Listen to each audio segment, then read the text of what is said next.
Yo les amis, j'espère que vous allez bien. Bienvenue dans cette nouvelle vidéo. Aujourd'hui, on va parler du Canon R6, mon boîtier actuel que j'utilise tous les jours pour mes vacances ou même pour mes prestations professionnelles.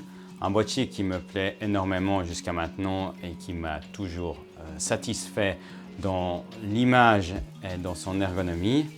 Après 2 ans pile d'utilisation, je vais vous donner les pour et les contre. On sait qu'aujourd'hui, son grand frère vient de sortir le Canon R6 Mark II. On verra un peu les différences en fin de vidéo. Allez, c'est parti, mais d'abord, intro.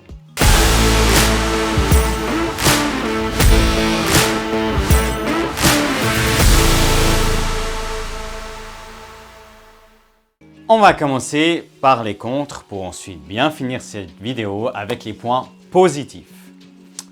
En premier, la personnalisation des menus, je la trouve zéro.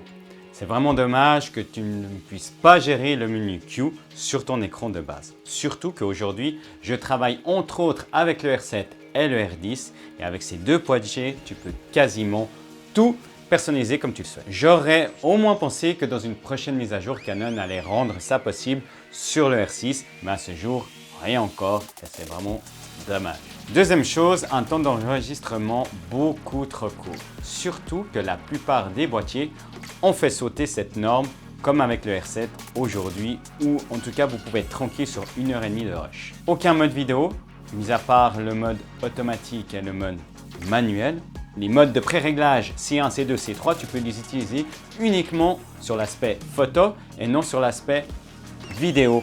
Et pour ton workflow vidéo, je trouve que c'est super cool de pouvoir personnaliser ces touches. Ensuite, la surchauffe. J'avoue que c'est quelque chose qui est dommage, mais pas à toutes les sauces.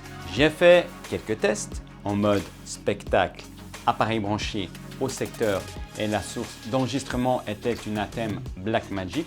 Donc en gros, le boîtier à part envoyer le flux vidéo, il ne faisait rien d'autre. Après une bonne heure, il m'a quand même noté le symbole de surchauffe. En gros, filmé en 4K 50 IPS au soleil, même par courte séquence, il ne tient pas longtemps avec la surchauffe. Mais c'est moins problématique, on dirait. Par contre, en 4K 25 et en Full HD, pas de grand problème à déplorer. Vous pouvez filmer pendant 30 minutes non-stop. En résumé, faire des short vidéos en vacances, des petits interviews en 4K 25 ou Full HD, aucun souci. Ce boîtier est fait pour tout.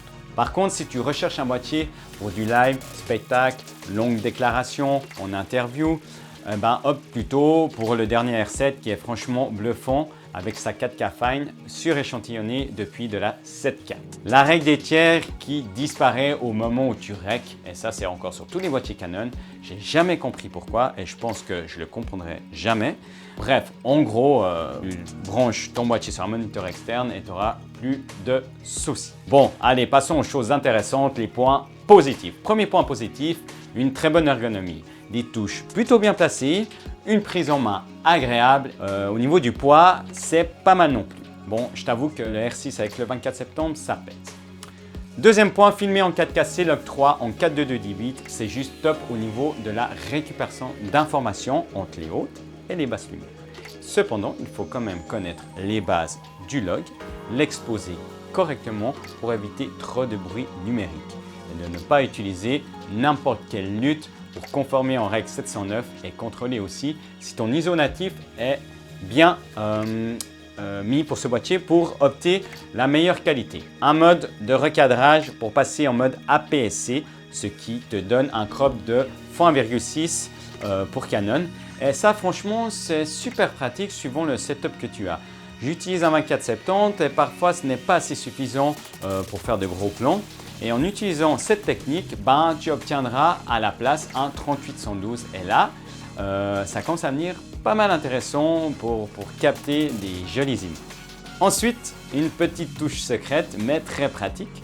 Quand tu es en plein tournage, la touche Lock qui se situe sur le dessus droite du boîtier et que tu peux aussi personnaliser dans le menu. Donc au moment où tu appuies dessus et suivant comment tu l'as configuré, l'erreur est quasi nulle car en fait toutes les autres touches sont bloquées. Et tu ne sais pas si tu filmes dans la nuit ou autre et puis que tu appuies sur le mauvais bouton, ça t'évitera des surprises. La rafale haute vitesse en mode obturation au premier rideau en électronique est pas mal rapide. Si tu pratiques de la photographie sportive ou tout type de photos, zéro blackout, une mémoire tampon qui résiste super bien et je dirais que sur 10 photos en rafale, peut-être une est ratée puis encore. Voilà les amis, pour ces points négatifs et positifs. J'espère que j'aurai peut-être répondu à certaines des questions que j'avais eues dans la première vidéo, la première review que j'avais fait quand je venais d'acquérir ce nouveau Canon. C'est une vidéo qui avait plutôt bien marché. Aujourd'hui, elle a quasi 9000 vues, donc c'est plutôt pas mal pour ma chaîne. Alors, je m'étais dit que cette vidéo pouvait peut-être intéresser l'un d'entre vous et répondre à vos questions. Voilà, j'espère que cette vidéo vous aura plu. Allez, lâchez-moi les commentaires, j'échange volontiers avec vous. Et puis, parlons vite fait, bien fait du Canon R6 Mark II. Donc, beaucoup de choses ont rejoint le R7 en termes des menus, de la personnalisation, la 4K Fine, l'aspect où ils ont shooté la norme pour les enregistrements. Donc vraiment toute cette partie est vraiment top. Je vous laisserai le lien de ce nouveau boîtier en description. Sur ce, à très vite les amis. Ciao!